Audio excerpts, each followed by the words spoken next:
जय श्री कृष्ण। शनिदेव भगवान की जय। प्यारे भक्तों, आपको मेरा प्यार भरा राधे राधे। आज चैत्र मास का शनिवार है, दिनांक 30 मार्च 2024। आज हम सुनपान करेंगे शनिदेव की कथा शुरू करने से पहले यदि अपने चैनल को सब्सक्राइब नहीं किया है तो चैनल को सब्सक्राइब कर बेल आइकन को जरूर दबा लीजिएगा ताकि आगे आने वाली वीडियो के नोटिफिकेशन आप तक टाइम पर पहुंचते रहें। आइए कथा सुनपान करते हैं। एक समय स्वर्गलोक में इस बात पर विवाद छिड़ गया कि 9 ग्रहों में सबसे बड़ा कौन है। यह विवाद इतना आगे चला गया कि यह एक युद्ध की स्थिति बन गई। इस बात के निष्कर्ष पर पहुंचने के लिए सभी देवता देवराज इंद्र के पास पहुंच गए। उन्होंने कहा, हे देवराज, अब आप ही निर्णय करें कि हम सब में सबसे बड़ा कौन है। देवताओं द्वारा पूछे गए सवाल से देवराज इंद्र उलझन में पड़ गए। इंद्रदेव ने कहा कि मैं इस प्रश्न का उत्तर नहीं दे सकता, मैं असमर्थ हूँ। इस सवाल का जवाब पाने के लिए वो सभी पृथ्वीलोक में उज्जैनी नगरी के राजा विक्रमादित्य के पास जाएं। राजा विक्रमादित्य के महल पर पहुंचकर सभी देवताओं ने प्रश्न किया। इस पर राजा विक्रमादित्य भी असमंजस में पड़ गए। वो सोच रहे थे कि सभी के पास अपनी अपनी शक्तियाँ हैं जिसके चलते वो महान हैं। अगर किसी को छोटा या बड़ा कहा गया तो उन्हें क्रोध के कारण काफ़ी हानि हो सकती है। इस बीच राजा को एक तरीका सूझा। उन्होंने 9 तरह की धातुएं बनवाई, जिसमें स्वर्ण, रजत यानी चांदी, कांसा, तांबर यानी तांबा, सीसा, रांगा, जस्ता, अभ्रक व लोहे शामिल थे। राजा ने सभी धातुओं को एक एक आसन के पीछे रख दिया। इसके बाद उन्होंने सभी देवताओं को सिंहासन पर बैठने के लिए कहा। धातुओं के गुणों के अनुसार सभी आसनों को एक दूसरे के पीछे रखवा कर उन्होंने देवताओं को अपने अपने सिंहासन पर बैठने को कहा। जब सभी देवताओं ने अपना अपना आसन ग्रहण कर लिया तब राजा विक्रमादित्य ने कहा, इस बात का निर्णय हो चुका है, जो सबसे पहले सिंहासन पर बैठा है वही बड़ा है। यह देखकर शनि देवता बहुत नाराज हुए। उन्होंने कहा, राजा विक्रमादित्य, यह मेरा अपमान है। तुमने मुझे सबसे पीछे बैठाया है, मैं तुम्हारा विनाश कर दूंगा। तुम मेरी शक्तियों को नहीं जानते हो। शनि ने कहा, एक राशि पर सूर्य 1 महीने, चंद्रमा 2.25 दिन, मंगल 1.5 महीने, बुध और शुक्र 1 महीने, बृहस्पति 13 महीने रहते हैं, लेकिन मैं किसी भी राशि पर 7.5 वर्ष तक रहता हूँ। मैंने अपने प्रकोप से बड़े बड़े देवताओं को पीड़ित किया है। वो मेरा ही प्रकोप था कि राम को वन में जाकर रहना पड़ा था, क्योंकि उन पर 7.5 थी। रावण की मृत्यु भी इसी कारण हुई थी। अब तू भी मेरे प्रकोप से नहीं बच पाएगा। शनि देव ने बेहद क्रोध में वहाँ से विदा ली। वहीं बाकी के देवता खुशी खुशी वहाँ से चले गए। इसके बाद सब कुछ सामान्य ही चलता रहा। राजा विक्रमादित्य पहले की तरह ही न्याय करते रहे। दिन ऐसे ही बीतते रहे, लेकिन शनि देव अपना अपमान नहीं भूले। एक दिन शनि देव बदला लेने के लिए घोड़े के व्यापारी के रूप में राज्य में पहुँचे। जब राजा विक्रमादित्य को इस बात का पता चला तो उन्होंने अपने अश्वपाल को कुछ घोड़े खरीदने के लिए भेजा। अश्वपाल लौट आया और राजा को बताया कि घोड़े बेहद कीमती हैं। राजा ने खुद जाकर एक सुंदर और शक्तिशाली घोड़ा पसंद किया और उसकी चाल देखने के लिए घोड़े पर सवार हो गए। जैसे ही राजा विक्रमादित्य घोड़े पर बैठे, वैसे ही घोड़ा बिजली की रफ्तार से दौड़ पड़ा। घोड़ा राजा को एक जंगल ले गया और वहां जाकर राजा को नीचे गिरा दिया और फिर कहीं गायब हो गया।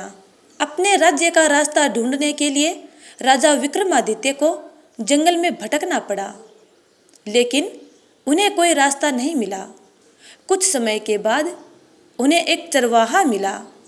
भूख प्यास से परेशान उस राजा ने चरवाहे से पानी मांगा। चरवाहे ने उन्हें पानी दिया और राजा ने उसे अपनी एक अंगूठी दे दी। रास्ता पूछकर राजा जंगल से निकल गया और पास में ही मौजूद एक नगर में पहुंच गया। एक सेठ की दुकान पर राजा ने कुछ आराम किया। वहां सेठ से बातचीत करते हुए उसने बताया कि वो उज्जैनी नगरी से आया है। राजा कुछ देर तक उस दुकान पर बैठा। जितनी देर वो वहां बैठा, सेठ जी की काफी बिक्री हो गई। सेठ ने खुद को बहुत भाग्यवान समझा। सेठ ने राजा को अपने घर खाने पर आमंत्रित किया। सेठ के घर में एक खूंटी पर सोने का हार लटका था। उसी कमरे में वो राजा को छोड़कर बाहर चला गया। कुछ समय बाद खूंटी उस सोने के हार को निगल गई। सेठ ने विक्रमादित्य से वापस आकर पूछा कि उसका हार कहाँ है। तब राजा ने उसे हार गायब होने की बात बताई।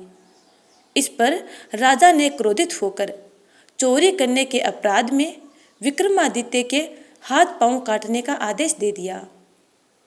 राजा विक्रमादित्य के हाथ पांव काटकर उन्हें नगरी की सड़क पर छोड़ दिया गया। सेठ ने क्रोधित होकर विक्रमादित्य के हाथ पैर कटवाने के आदेश दे दिए। फिर कुछ समय बाद विक्रमादित्य को एक तेली अपने साथ ले गया। तेली ने उसे अपने कोल्हू पर बैठा दिया।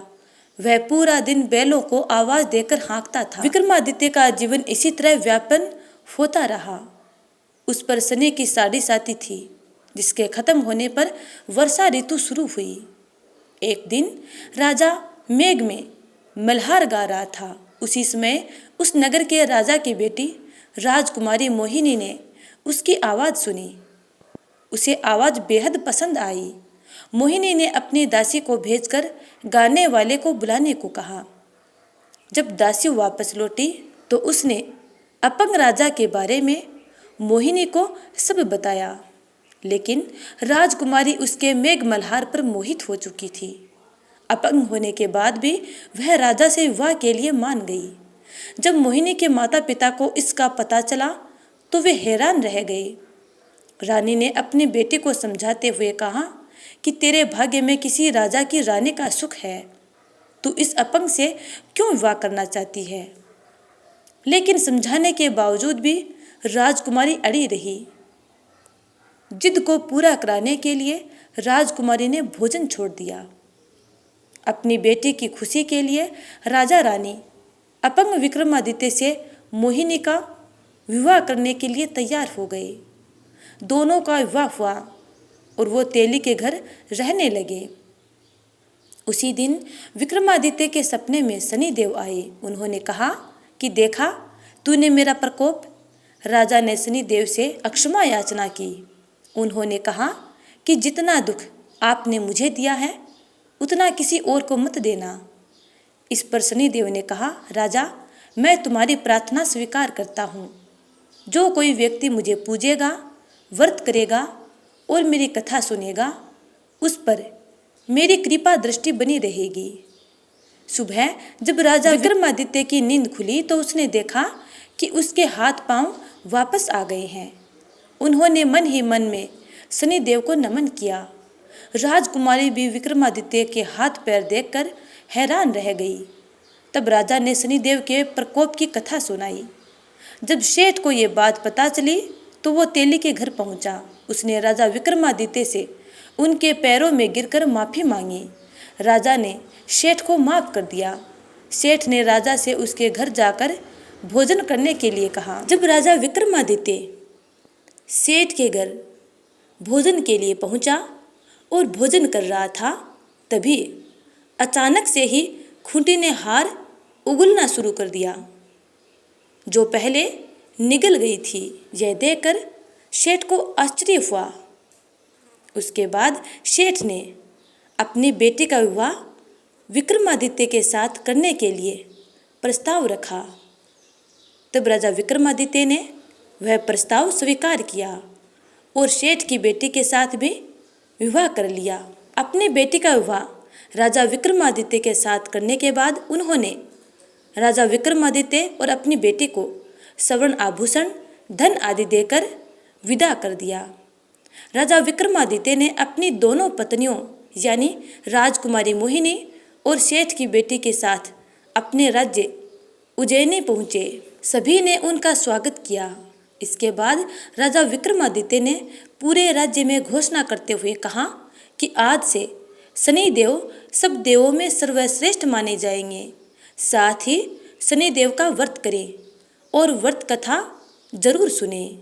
यह देखकर शनिदेव बहुत खुश हुए। व्रत करने और व्रत कथा सुनने से शनिदेव की कृपा संपूर्ण राज्य पर बरसने लगी और सभी लोग आनंदपूर्वक रहने लगे।